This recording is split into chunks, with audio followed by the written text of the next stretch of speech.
공수처 폐지를 운운하는 정당과 공수처법 개정을 위해서 손을 잡을 수 있다니 무슨 논리인지 알다가도 모를 일입니다.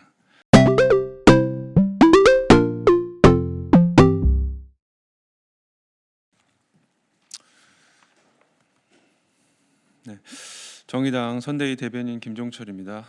오늘은 오전에 있었던 더불어시민당 이종걸 선대위원장이 정의당에 경고를 보내야 된다 이런 얘기한 것에 대해서 오만함이 점점 극에 달하고 있구나 이런 논평과 더불어서 공수처법 개정 위에서 미래통합당 손잡을 수 있다는 안철수 대표, 미래통합당 공약이 공수처 폐지라는 것은 알고 있는지 이런 얘기들과 정의당의 오늘 마지막 그 전체 일정과 내일 일정에 대해서 간단히 말씀드리겠습니다. 먼저 이종걸 선대위원장에 대해서 말하겠습니다. 정의당의 지지세 상승이 두렵기는 한가 봅니다. 이종걸 더불어시민당 선거대책위원장이 오늘 정의당에 대해 총선에서 경고를 받고 다시 시작해야 한다며 자신들에 대한 지지를 호소했습니다. 위성정당의 반칙에 대해 시민들이 호응하지 않고 정의당의 원칙이 부각되자 정의당의 날선 공격을 시작한 것입니다. 게다가 이종걸 위원장은 더불어시민당이 국민에게 약속한 연동형 비례제 정신을 유일하게 실천에 옮긴 정당이라고 말했습니다. 세상에 궤변도 이런 궤변이 있을 수 있단 말입니까? 미래한국당과 더불어시민당 같은 위성정당들은 애초부터 국민들의 눈살을 찌푸리게 하면서 출발했습니다. 연동형 비례대표제의 취지를 훼손하면서 출발한 반칙 정당이 정의당과 같은 원칙 정당에게 경고를 운운하는 것은 참으로 오만한 일입니다. 더불어시민당은 더불어민주당이 없으면 스스로 빛을 낼 수 없는 위성 정당일 뿐입니다. 정의당은 거대 정당의 주위를 졸졸 따라다니는 위성 정당이 아니라 스스로 빛을 내는 붙박이 별입니다. 이종걸 위원장이 지금 해야 할 말은 정의당에 대한 경고가 아니라 국민 앞에 죄송하다는 말입니다. 원칙 정당이 반칙 정당을 이겨야 정치가 바로 섭니다.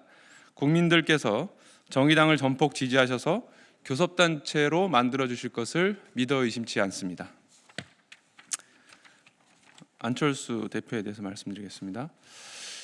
국민의당 안철수 대표가 총선 이후 공수처법 개정을 위해서 미래통합당과도 손을 잡을 수 있다고 말했습니다.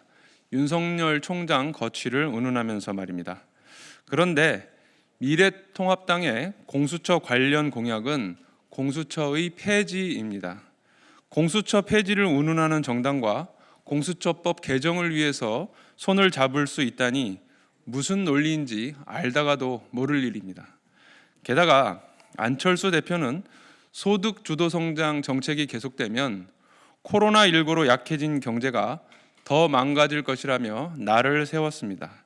이 정도면 미래통합당과 크게 다르지 않은데 굳이 따로 당을 만들어서 나온 이유가 무엇인지 모르겠습니다.